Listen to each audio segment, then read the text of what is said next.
달빛에 울던 여인. 옛날 깊은 산골 마을에는 달빛이 가장 밝게 비추는 날마다 들려오는 기이한 울음소리가 있었다.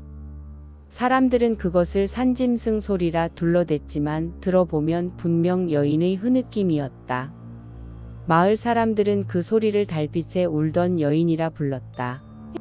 전해지는 말로는 수십 년 전 혼인을 앞둔 처녀가 산길에서 실종되었는데 끝내 시신조차 찾지 못했다고 했다. 그날 이후로 달빛이 산길을 비추면 여인의 울음이 어김없이 들려왔다는 것이다. 어느 날 술에 취한 장정이 호기를 부리며 그 울음의 정체를 밝혀오겠다며 산길로 올라갔다. 그는 만약 돌아오지 못한다면 내 영혼을 함께 묻어 달라는 농담을 하고 떠났다. 그러나 며칠 뒤 그의 시신은 바위 틈에 끼어 있었다. 눈은 크게 뜨인 채 마치 울고 있는 사람처럼 눈가에는 물기가 말라붙어 있었고 그의 입술은 마지막으로 이렇게 움직인 흔적이 남아 있었다. 제발 그만 울어라. 그 후로 사람들은 더더욱 달빛의 산길을 피했다. 저주의 다리. 마을 근처 강에는 오래된 돌다리가 있었다. 낮에는 평범한 다리였지만 한밤중 그 위를 건너면 이상한 목소리가 들렸다. 거기 누구냐? 마치 물속에서 울려 퍼지는 듯한 그러나 분명히 귀 옆에서 들리는 목소리였다. 전설에 따르면 오래전 혼례 날 신부가 다리를 건너다 억울한 죽음을 맞았다. 그녀는 신랑 집으로 향하던 길이었지만 다리 위에서 강물로 떨어져 끝내 시신을 찾지 못했다고 했다. 이후 그 다리에서는 새벽마다 이름을 부르는 목소리가 울려 퍼졌다. 한 젊은이가 술에 취해 다리를 건너며 대답을 했다. 나 여기 있다. 그날 밤 다리 밑에서 울음소리가 더욱 크게 울려 퍼졌고 이튿날 강가에는 그의 시체가 떠올랐다. 얼굴은 물에 젖지 않았고 마치 살아있는 듯 눈을 크게 뜨고 있었다. 지금도 장마철 비가 쏟아지면 다리 밑에선 하얀 옷자락이 스쳐간다는 목격담이 이어진다. 사라진 신부. 마을 사람들은 혼례 날 사라진 신부의 이야기를 대대로 전했다. 그녀는 가문간의 원한에 휘말려 억울하게 죽임을 당했다고도 하고 시댁이 아닌 다른 사람을 사랑했다가 죽음을 맞았다고도 했다. 하지만 한 가지 분명한 사실은 혼례가 있는 날이면 마을 어귀에 낯선 여인이 나타났다는 것이다. 긴 소복을 입고 검은 머리카락에 반쯤 가려진 얼굴로 오직 신부를 노려보았다. 혼례가 끝나면 그녀는 사라졌지만 그날 밤부터 새 신부는 병에 시달리다가 죽기도 했다. 노인들은 말했다. 그 신부는 아직 자기 혼례를 끝내지 못해 다른 신부를 대신 데려가는 게다. 지금도 혼례 날에는 일부러 하얀 천을 마을 입구에 걸어둔다. 그것이 영혼의 시선을 막아준다는 믿음 때문이다. 무덤의 아이들.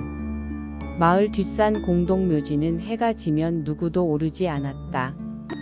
이유는 단 하나.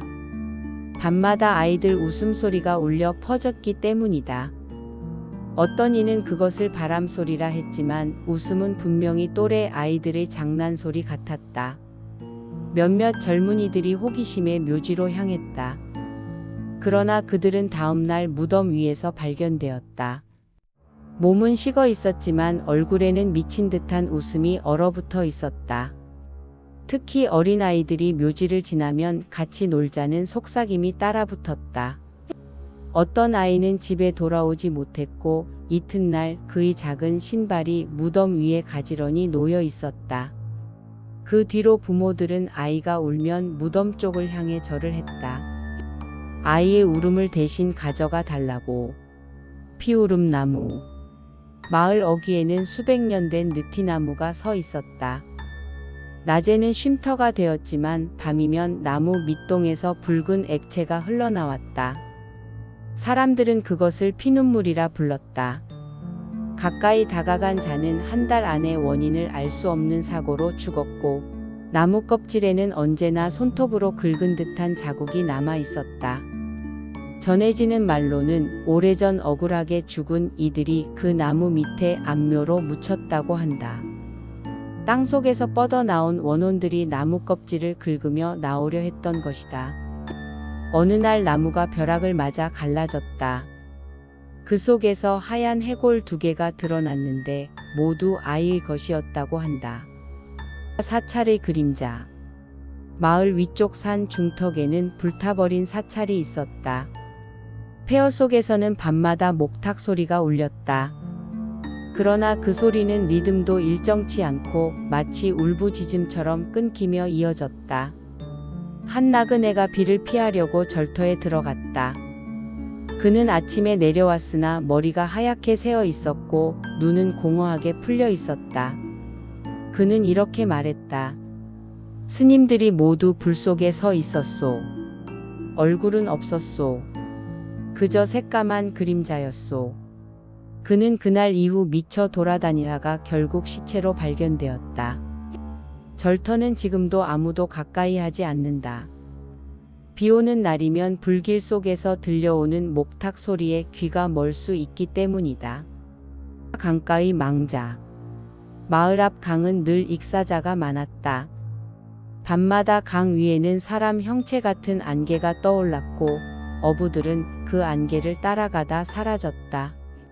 어느 날 젊은 어부가 친구들과 함께 술에 취해 강으로 나갔다.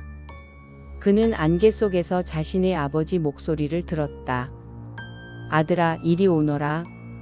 그는 곧장 배를 몰았고 이튿날 그의 시체가 강 하류에서 발견되었다. 놀라운 건 그의 팔목이 2 손에 단단히 잡힌 채 부러져 있었다는 점이었다. 누군가 강 속으로 끌어내린 듯 말이다. 그날 이후 사람들은 그 안개를 망자의 부름이라 불렀다. 마지막 약속. 가장 두려운 전설은 약속에 관한 것이다. 죽은 이와의 약속을 지키지 않으면 그 망자가 꿈에 나타나 손을 잡아간다고 했다. 어느 남자가 연인을 잃고 무덤 앞에서 맹세했다. 곧 너에게 가겠다. 내 목숨 다해 널 따라가겠다. 하지만 그는 시간이 지나 다른 여인과 혼례를 치르려 했다. 혼례 전날 밤 그는 꿈에서 연인을 보았다.